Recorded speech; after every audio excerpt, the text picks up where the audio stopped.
Bonjour à toutes et tous, bienvenue au cours EGD sur les talents et les motivations d'après la théorie de l'approche neurocognitive et comportementale. On considère ici la motivation comme la quantité d'énergie disponible pour la réalisation d'une activité professionnelle. C'est la quantité d'énergie que je peux mettre dans une action. Les différentes formes de motivation avec en abscisse la quantité d'énergie disponible et en ordonnée la qualité de cette énergie, est-ce qu'elle va résister aux aléas de la vie. Donc tout en haut, les motivations primaires, forte quantité d'énergie, forte résistance aux aléas, cette forme de motivation est presque indestructible. Ensuite, les motivations secondaires qui sont liées à nos valeurs. Donc là, on a une bonne quantité d'énergie et une certaine fragilité au niveau de la résistance aux aléas.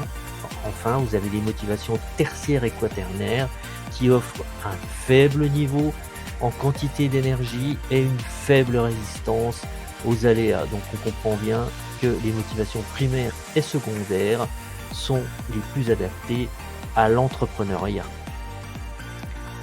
On va voir en détail ce que sont ces motivations. Donc les motivations primaires, appelées aussi talents, sont les choses que vous faites facilement, bien, avec plaisir, qui vous détendent et vous ressourcent.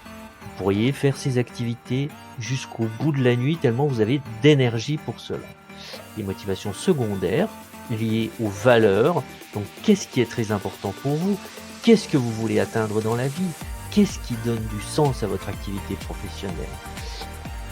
Ensuite, les motivations tertiaires ou les mirages. J'aimerais bien faire ci, devenir cela, être ci, être ça. Et finalement, vous en parlez beaucoup, mais n'agissez vraiment pas en conséquence. À la limite, vous n'avez aucune énergie pour mettre dans les activités concernées. Et enfin, les motivations quaternaires, ce sont les obligations, tout ce qu'on doit faire au quotidien sous peine de ne pas sous peine de se voir puni si on les fait pas. Donc prenons un exemple avec une activité qui est faire de la moto, pour être très clair. Donc si c'est un talent, vous faites de la moto toute l'année. Il faut vraiment que le temps soit pourri pour que vous ne preniez pas votre moto pour aller travailler. Voilà, vous faites de la moto tous les jours. C'est normal. En motivation secondaire, si c'est une valeur, vous faites de la moto par exemple avec un super équipement, au sein d'une association avec des amis, vous y allez quand il fait beau, vous parlez de ça toute la semaine, mais au final, vous ne faites de la moto que quand les conditions sont réunies et quand le résultat est là, le soleil, les amis. Ensuite, si faire de la moto est un mirage, ben vous aimeriez bien faire de la moto, vous en parlez souvent, vous le dites souvent: «Ah j'aimerais bien faire de la moto», mais les années passent et vous ne passez pas votre permis.